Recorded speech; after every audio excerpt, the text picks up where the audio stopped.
e a gente vai falar sobre a nova era dos esportes, né? E a ascensão dos superfundos, tá? O que são os superfundos? Vou mostrar isso para vocês agora. O maior fundo esportivo do mundo acabou de ser criado. Está sendo criado nesse momento que a gente está falando, tá? E, na verdade, ele está sendo criado e tem, digamos assim, uma relação até com o Botafogo. Deixa eu tirar os comentários da tela aqui, nesse momento, para não atrapalhar a visualização de vocês. Tem relação com a Ares, tem relação com a Eagle, né? A CVC Capital Partners, tá, que é um dos maiores fundos de investimento do mundo, né, criou, né, a CVC, para quem não conhece, ela foi fundada em 1981, ela é uma gigante do private equity, é uma empresa americana, né? Ela em setembro, agora, ela lançou o Global Sport Group, ou GSG, tá? O objetivo desse grupo, né, o objetivo desse empreendimento é reunir os seus 13,6 bilhões de dólares em ativos esportivos. Então eles têm, veja bem, gente, a CVC Capital Partners, ela é um fundo de investimento de mais de 200 bilhões de dólares, tá? E investido em futebol, ela tem, em futebol não, em esportes, ela tem algo em torno de 13,6 bilhões em ativos esportivos, beleza? O resultado, né, desse empreendimento é que ela acabou se tornando o maior portfólio esportivo do setor de private equity do mundo, tá? E isso não é brincadeira, isso é uma coisa gigantesca, tá? Gigantesca mesmo. E aí, o que é importante aqui para a gente saber? Vamos lá. Por que criar um superfundo nesse momento? Além daquilo que eu já tinha falado, né, anteriormente, com os fundos árabes sendo criados, invadindo o mercado, eh, criando um inflacionamento, na verdade, de transações, de valores de jogadores, né, e comprando clubes também. O Newcastle, por exemplo, foi comprado por um fundo saudita, né? Essa resposta viria, né? Mas por que, nesse momento, criar esse superfundo? Por que a CVC, que não é a agência de viagens aqui do Brasil, tá, gente? E não tem nenhuma relação com a agência de viagens, por que eles resolveram criar a GSG, né? A Global Sports Group? O objetivo principal é o refinanciamento e a expansão. Refinanciamento e expansão, vamos entender isso melhor. O portfólio da Global Sport Group, ou CVC, né, ela engloba tudo isso aqui que vocês estão vendo. Talvez a tela esteja um pouquinho pequena. O que eu vou fazer? Eu vou me tirar um pouquinho da tela e vou colocar a tela cheia para vocês aqui, para vocês verem todos os números, tá? Onde que a GSG investe hoje em dia, para vocês terem uma ideia? No futebol, né, tá lá na La Liga, na Espanha, um investimento de 2,1 bilhões de euros. Eles têm 8,25% das receitas audiovisuais, né, por 50 anos, né, da La Liga. Eles têm também investimentos na Ligue 1, na França, investimento de 1,5 bi de euros também, 13% da LFP Media. Investimentos no WTA, do tênis, né, 150 milhões de dólares, detém 20% da nova entidade, receitas acima de 24% em 2024, com crescimento de 24%. Eles também detêm, né, investimentos no Miami e no Madrid Open, de cerca de 1 bilhão de dólares, né, com aquisições e aquisição desses dois torneios estão, na verdade, em andamento. Além disso, eles têm investimento em vôlei, né, 100 milhões de dólares, com 33% de lucros de 84 milhões de dólares, né, entre 2022 e 2023. Aqui entra uma coisa muito interessante, que é investimento em rugby, que é uma coisa que a gente não ouve muito falar, mas o mundo do rugby movimenta muito dinheiro, né? A Premiership da Inglaterra, por exemplo, é deles, com 200 milhões de libras de investimento, 27%. 3 clubes faliram em 2022, né, para vocês terem uma ideia, e eles foram lá e entraram com esse investimento. O United Rugby Champ, né, 120 milhões de libras também, 28% integração sul-africana, bem-sucedida, né? E o rugby, o Six Nations, né, que é um dos principais campeonatos de rugby, né, do mundo, com investimento de 365 milhões de libras, com 14% de participação, tá? Então, a gente não está falando de um grupo pequeno, a gente não está falando de um investimento modesto, a gente não está falando de um investimento qualquer. A gente está falando de uma coisa realmente muito, mas muito grande e muito diversificada em vários esportes, como vocês viram, rugby, tênis, né, futebol também. Então, é coisa muito grande. E aí, como é que vem essa parceria com a Ares Management, né, que agora é parceiro e concorrente, que é um outro gigante no campo, né? A Ares também possui um vasto portfólio. Por exemplo, no futebol, né, tá no portfólio ali incluído da Ares o Chelsea, né, com valor de 500 milhões de libras, que corresponde a 12% da holding, né, esse é o investimento que a Ares tem. O Atlético de Madrid, a Ares tem investimento no Atlético de 193 milhões de dólares, né, que corresponde a 33,96% do valor da holding total. No Inter Miami, né, dos Estados Unidos, 225 milhões de dólares. No Miami Dolphins, da NFL, né, da NFL, com 10%, e ainda, nesse caso, aguardando a aprovação, que é um negócio que está para sair, né? E além de outros esportes também, a Ares investe na McLaren Racing, né, na Fórmula 1, comprou 33%, né, da McLaren Racing por 185 milhões de dólares e vendeu com lucro de 5 a 7 vezes mais, né, do que o valor que pagou. E o Trent Rockets, né, que é cricket, né? Aí você pensa, pô, mas investe até em cricket.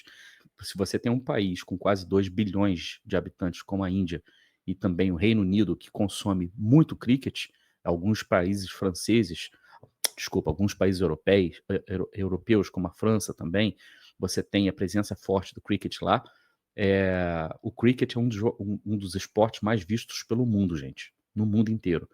E eles têm 49%, né? Pagaram, na verdade, 49% por um valor que corresponde a 40 milhões de libras. A tendência dos superfundos, né, no esporte, né, o mercado global em transformação. Essa é a tendência do negócio. E a gente chama isso aqui de fase 5. E por que eu estou chamando isso aqui de fase 5? Porque o futebol já passou por várias fases. A fase 1 foi a fase onde o futebol ele era eminentemente associativo. Você tinha apenas clubes e os clubes eram mantidos pelos seus sócios. Depois você passou a ter a participação de empresas investindo em clubes, né? Não necessariamente possuindo os clubes ou detendo os clubes, mas em parcerias onde eles conseguiam fazer um investimento pesado. Quer ver um exemplo disso que vocês conhecem bem de perto aqui no Brasil? A Parmalat com o Palmeiras, né?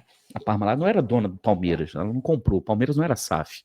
Continuava sendo associativo, mas você tinha ali uma associação entre uma empresa, quase como futebol empresa, uma empresa, né? Investindo pesado no clube e, obviamente, fazendo aquela associação toda de marca. Depois você vem para o período em que você tem as aquisições de clubes, pessoas ou investidores comprando seus clubes, comprando clubes e os clubes passando a pertencer, né, a donos, né, especificamente donos. Depois, é a fase 4, você tem os MCO/MSO.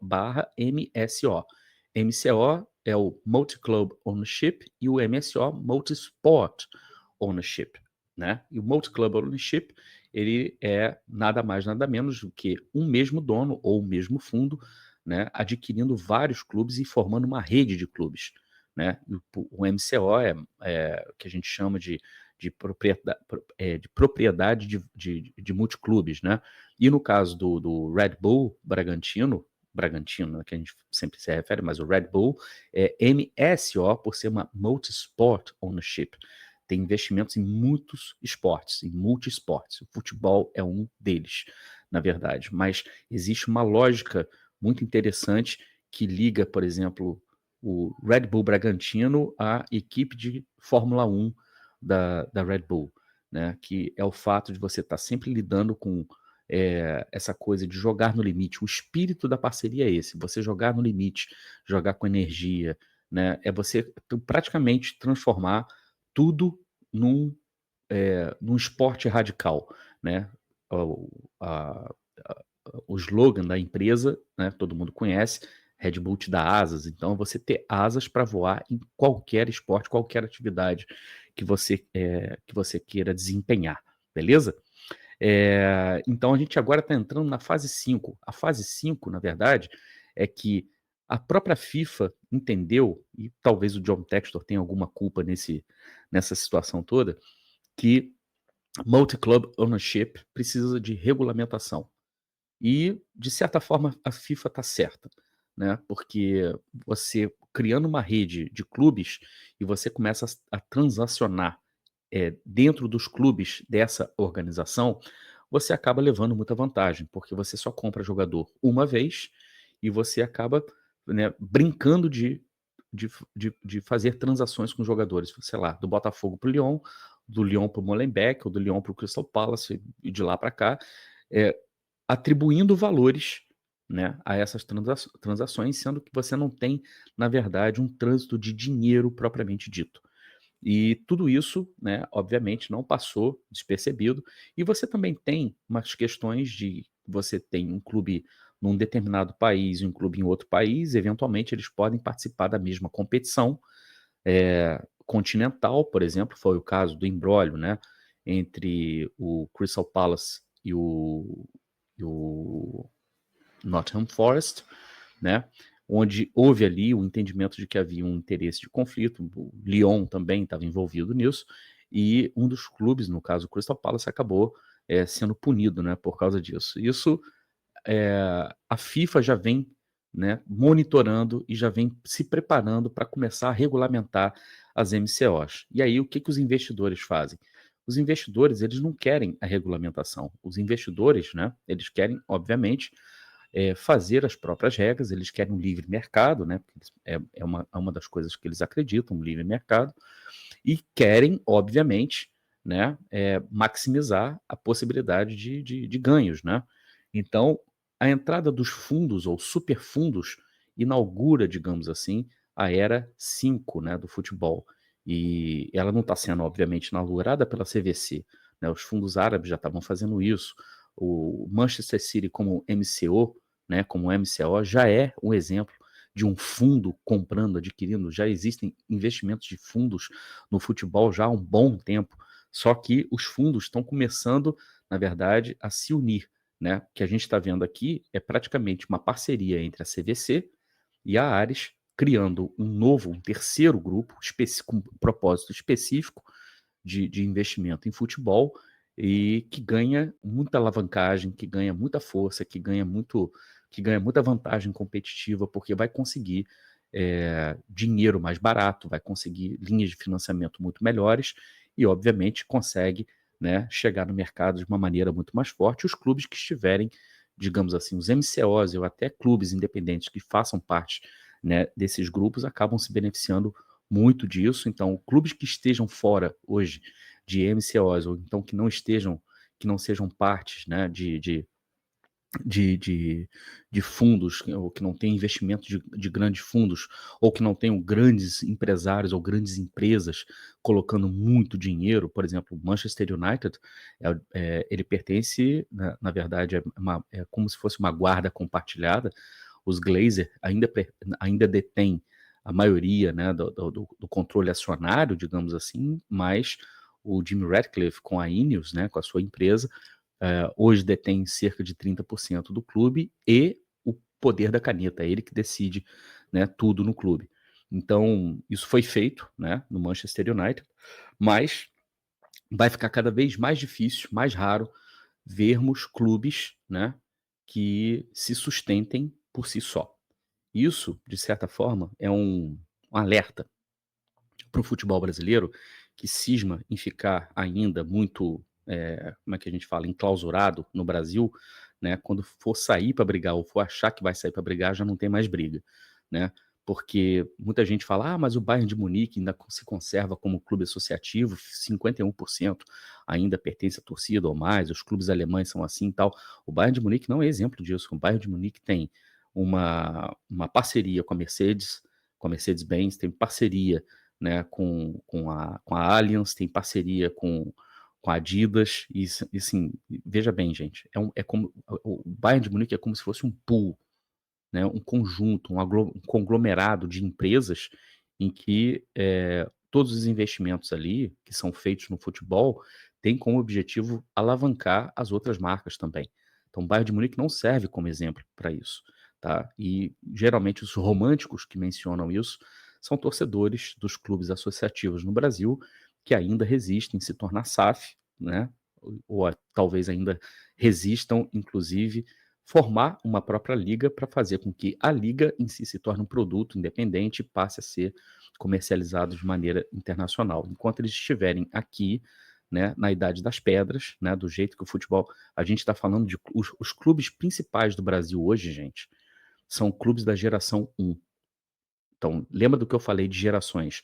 Geração 1, 2, 3, 4, a gente está na geração 5, tá? Na geração 5, que são os fundos de investimento dominando o mercado, né, dominando a aquisição de MCOs e clubes, e os clubes que mandam no Brasil, os clubes principais, os que mais são vencedores, ou os clubes mais poderosos do Brasil, são clubes ainda da geração 1, que são os clubes associativos, tá? Lembrem-se bem disso, para vocês terem uma ideia, né, do nível de atraso que a gente se encontra, e quando entram MCOs no Brasil, ou então quando tentam entrar com fundos de investimento no Brasil, eles criam um salseiro danado que é para criar um ambiente ruim de negócios para que tudo permaneça do jeito que está, né? Quando todo mundo poderia se beneficiar, eles preferem sabotar todas as tentativas de modernizar o futebol brasileiro para que tudo permaneça do jeito que está.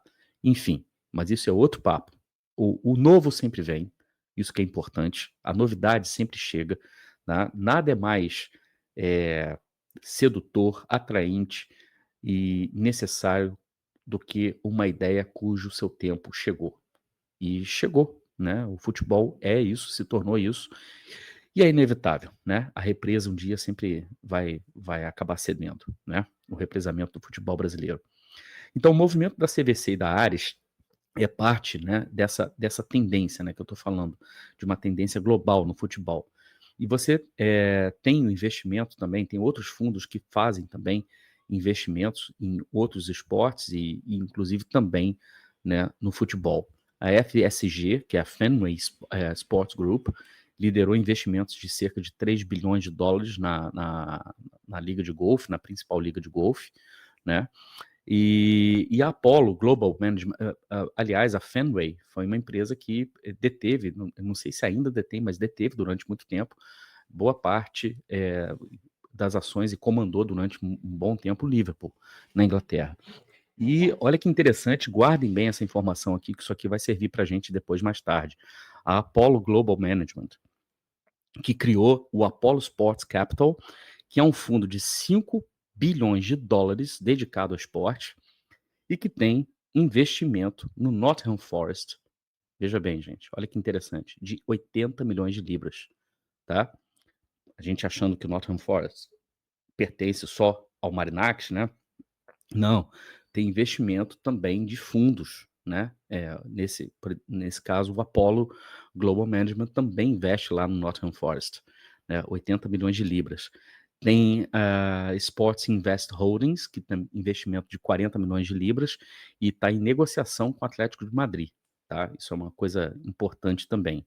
Então veja, né, como as negociações acabam ficando num círculo muito fechado e vai acabar ficando cada vez mais num círculo fechado, né, de investidores. Daqui a pouco a gente vai conseguir contar nas mãos a quantidade de investidores que vão estar aí colocando muito dinheiro no mercado e ditando as regras, né, digamos assim, da indústria do futebol, tá?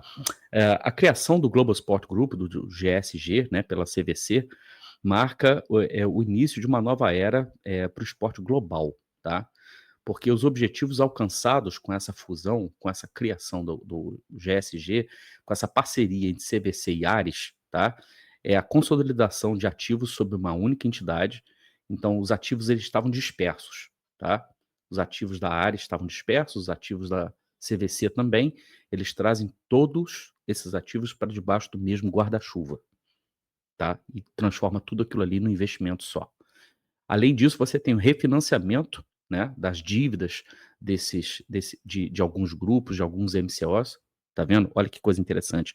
Dívidas de MCO, mas qual MCO, sei lá, nesse momento, que deve ter alguma dívida? Será que Eagle teria alguma dívida nesse momento?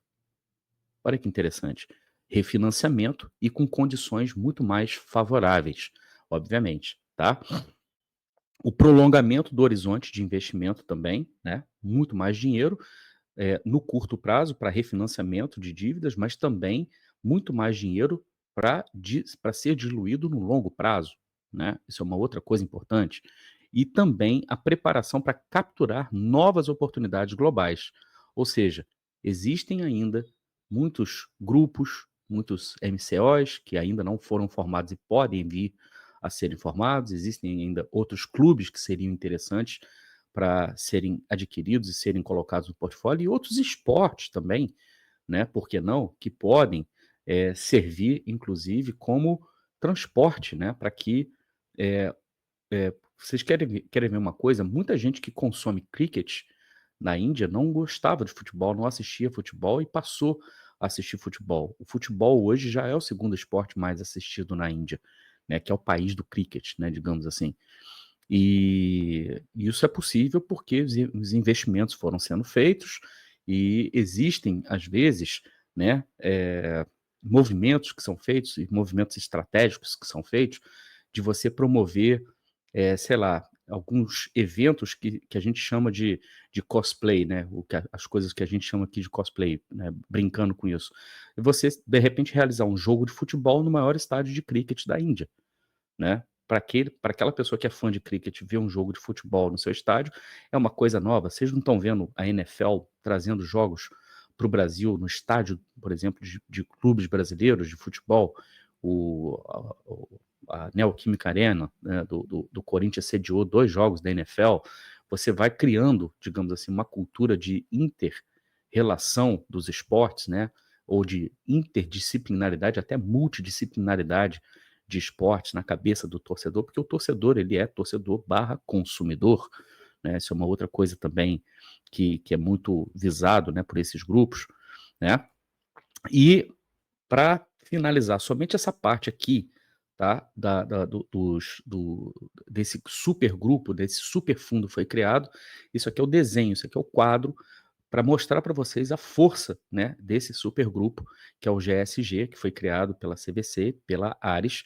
Olha as marcas que estão associadas a esses grupos, olha os MCOs que estão associados a esses grupos. Você tem o Bayern de Munique, você tem o Atlético de Madrid, você tem os clubes da Igor, no caso Botafogo, o antigo Molenbeek, que eu não consigo chamar de Brussels nem a pau, o próprio Lyon, o Inter Miami, né?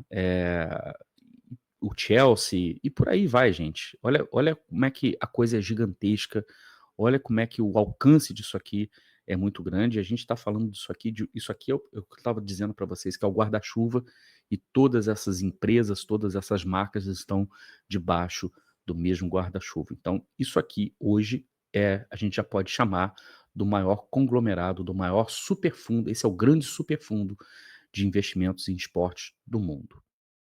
Seja membro do canal, né, por apenas R$ 4,99 por mês, né, apenas um cafezinho. Você recebe em primeira mão os conteúdos que eu produzo aqui durante a semana, e você também tem, obviamente, prioridade no chat. Curta, né, se você gostou desse conteúdo, deixa seu like, se inscreva aqui no canal também. Você também pode contribuir enviando um Pix para minha chave de Pix aí, ó, canaldocaboclo@gmail.com.